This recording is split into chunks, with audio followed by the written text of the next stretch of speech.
afraid it's been 9 years. No joke. It has been 9 years. Metal Gear Solid 5 just turned 9 years old on September 1st. I should have probably made this video earlier, but I didn't. Now, I've only played 2 Metal Gear games, believe it or not. Rising, Revengeance, and Metal Gear Solid 5. I know, I should play the other ones, but I know how the story works, so I kind of know everything. Now, why make a video like this in the first place? Well, there's a few reasons. I just genuinely like making videos about things I enjoy, like games or whatnot. Sometimes these games help me through stuff and life, like Night in the Woods. Night in the Woods was there for me during maybe a tough time, you know? So, let's get right into the video, shall we?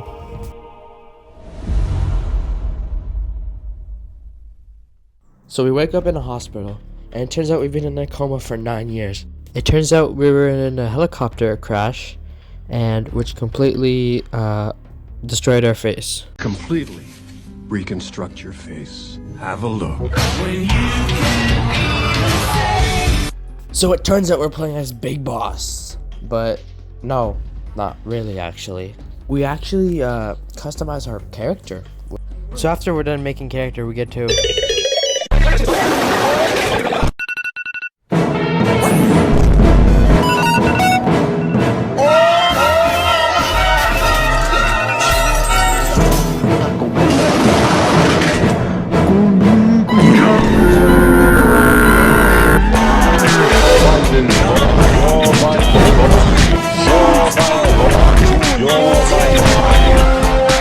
Bro, what? So let's try to explain what happened in the prologue right there. We're given a new face, and then both the doctors are killed.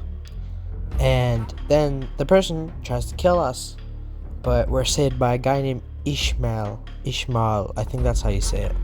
He then rescues us, takes us through the hospital where we're being chased. Also, we're in Britain, by the way. And we meet this fire guy who looks a lot like Tyrant from Resident Evil 2. After escaping him, we leave the building, and he dies, and we are saved by Ocelot, then are chased by the fire guy on a flaming horse with wings, so a Pegasus. Something ain't right here. We're not playing as our character anymore. We're playing as Big Boss.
The Afghan-Soviet War took place between 1979 and 1989. Why is this important? Because it takes place in 1984. This is like George Orwell's book, 1984.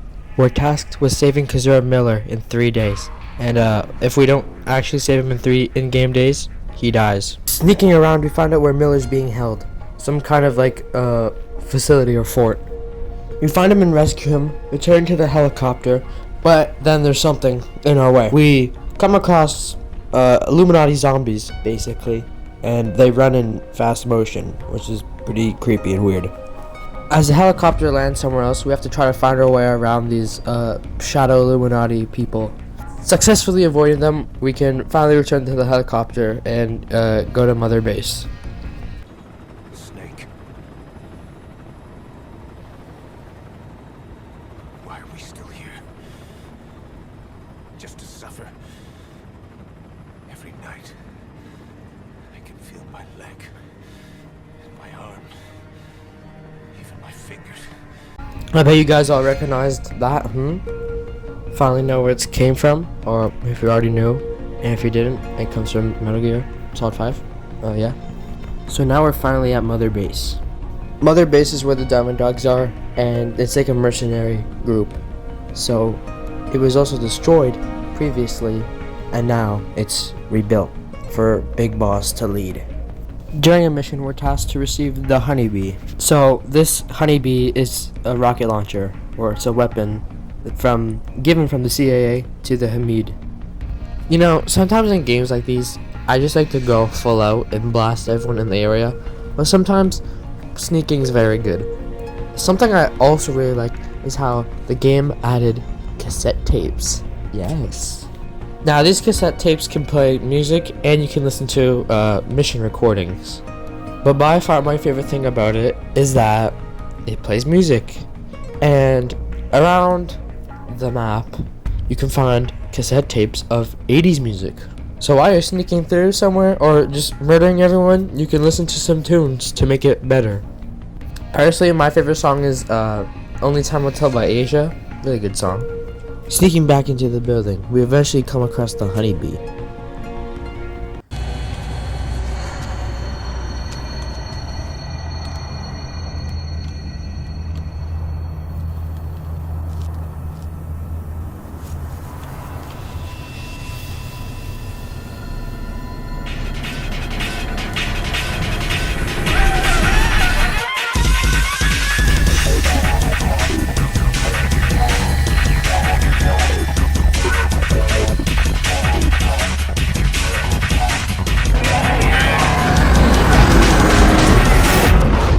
We're grabbed by the hand and we meet Jim Carrey's The Mask, which is a joke that hasn't been made before. Anyways, this dude's Skullface, and he's behind the zombie shadow government or something. Diamond Dogs then finds out that a scientist wants to defect and join Diamond Dogs. The scientist is none other than Huey Emmerich. So thinking he might have had something to do with the attack 9 years ago, we go and investigate him and try to find him. On the way there, we're informed of a sniper named Quiet, but we easily take her down. When we find her, Miller wants us to shoot her, but Ocelot also says that we could probably interrogate her to get some information about the spooky shadow government. So that's exactly what we do. But of course, she slips through the handcuffs, and Kojima gives us this shot. What did Kojima mean by this? So Quiet is gone. But then there's a jet that strikes us with a missile. But as soon as that happens, Quiet takes the machine gun and blasts the jet. And then she snipes the pilot, and it's very awesome. So now she's on our side. Miller still doesn't like the idea of her being here, but Ocelot does. Big Boss stops their bickering and tells them to put her in a cell to keep watch on her.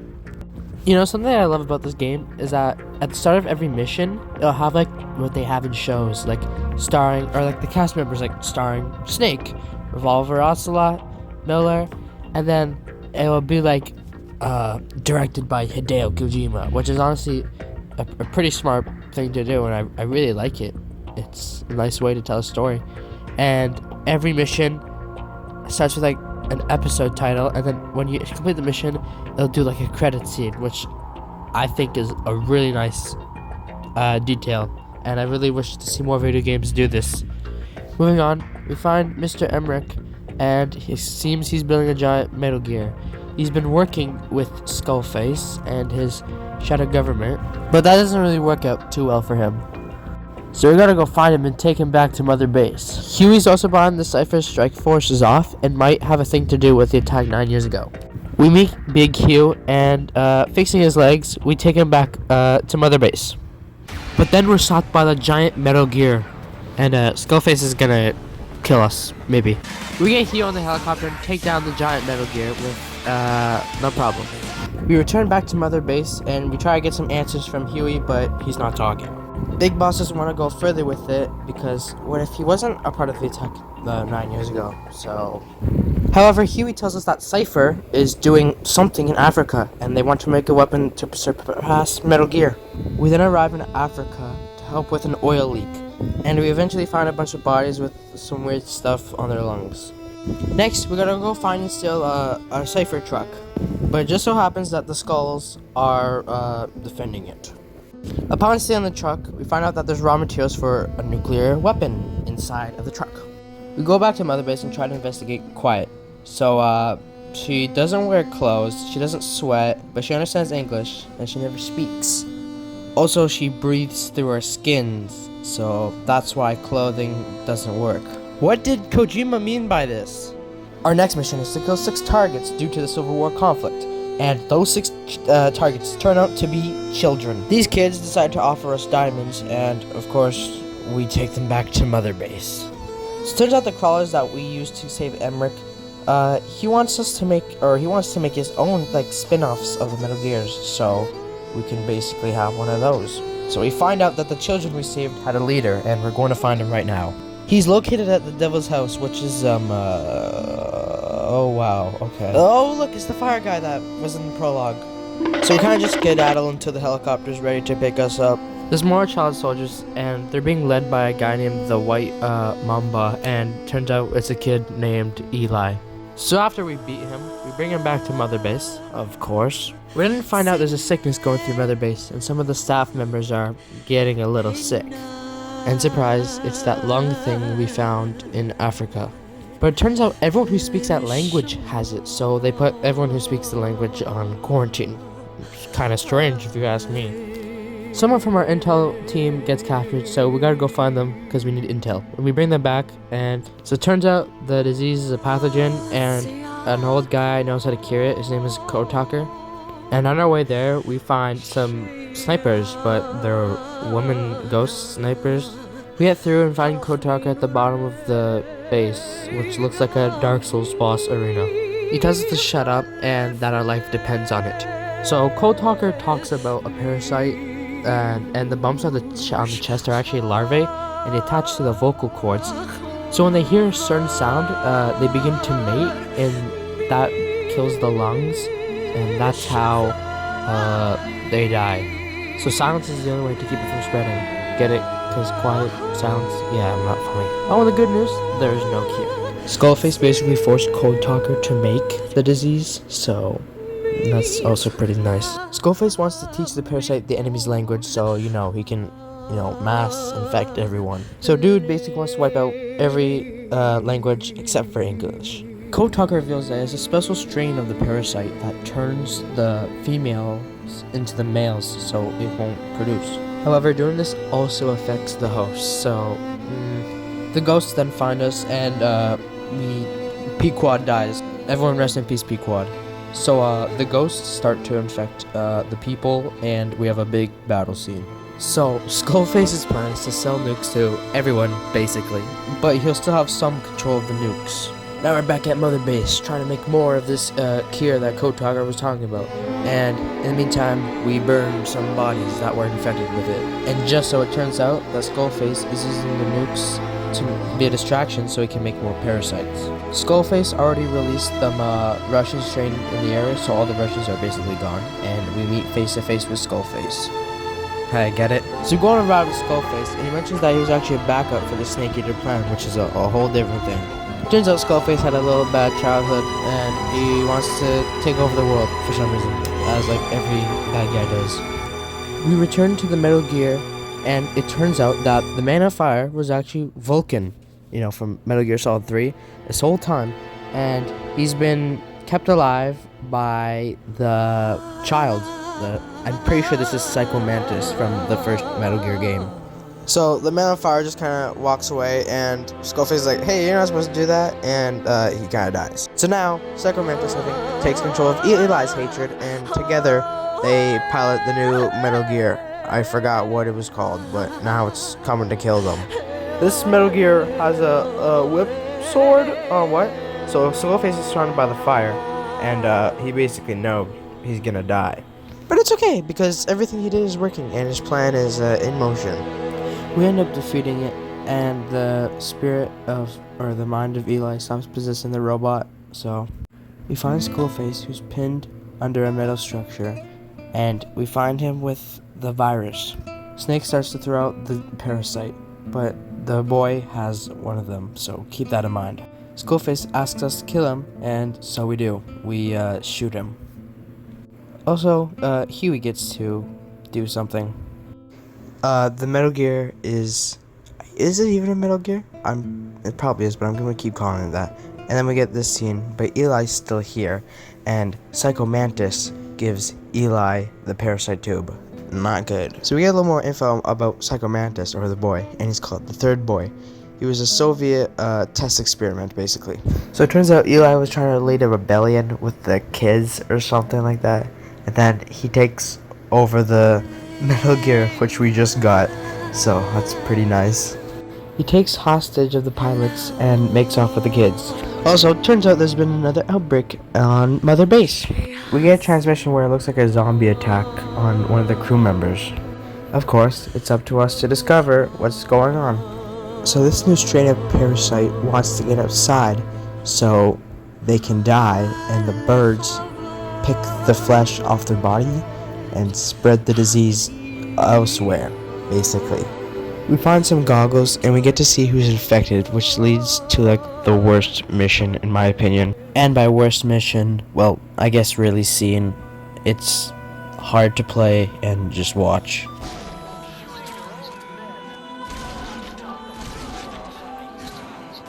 These men were infected with the parasite, but they were still loyal to us. And this is just genuinely one of the hardest scenes to watch in this game.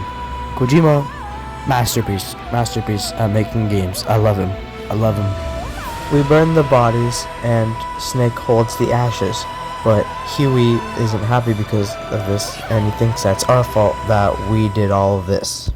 So it turns out the cause of the second outbreak was Huey. Not surprised. We have sort of a little trial for him, but instead of killing him, we just send him on a little raft. It should be you on this boat, Snake, not me! I'm based in red-pilled! You're a liberal cuck! What the fuck is he even saying? It doesn't matter. He's gonna fall into a pool and die after his son has sex with his new wife. It's okay to laugh, cause we're all thinking it. Investigating Quiet, it turns out she's carrying the parasite. Specifically the English parasite. But also, turns out she's the same woman that tried to kill us in the hospital. Code Talker's able to talk to Quiet, and she explains that she doesn't want to speak English, and she never will. We find Quiet in Afghanistan, but we're bit by a snake, and she talks to us in the language, but we can't understand, so she decides to speak English for us for the first time. We wake up back in the hospital again, and we play as the whole prologue. We're Big Boss again, and we look in the mirror. Everything's normal. And then we find a tape of The Man Who Sold the World, which is a great song, by the way. Glancing in the mirror again shows the character that we made. So, what is happening? Let me explain. The prequel to Metal Gear Solid 5 is Metal Gear Solid 5 Ground Zeroes. In this game, it shows the attack on Mother Base and what happened. And during the end, Big Boss gets in a helicopter. This is the real Big Boss, I assume. And that helicopter crashes, or it doesn't crash, but rather explodes. And we, the character that we made, were on that helicopter. So we were put in the hospital after 9 years, and we've been in a coma for 9 years. And we were gaslit into thinking that we were Big Boss. Do you guys catch any of that? If you didn't, I don't blame you. It's pretty confusing too. So, now I have no idea if this is true but this is what I believe happened, and through my analysis on Metal Gear Solid 5. And that's where the video would end, but it doesn't end because there's more. During the production of Metal Gear Solid 5, Kojima was actually kicked off of his own game, the game that he was making.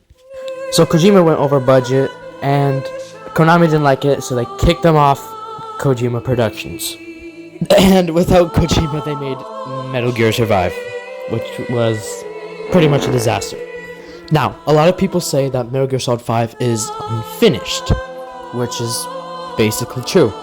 There was a cut mission, which was supposed to be the final mission, I think, and it wasn't in the game, but you could still see it. There's like still cutscenes of it, but it was never played or never So finished. my take on Metal Gear Solid 5 is I think it was pretty awesome. It was a pretty fun game, and I'm ashamed that I played it 9 years too late.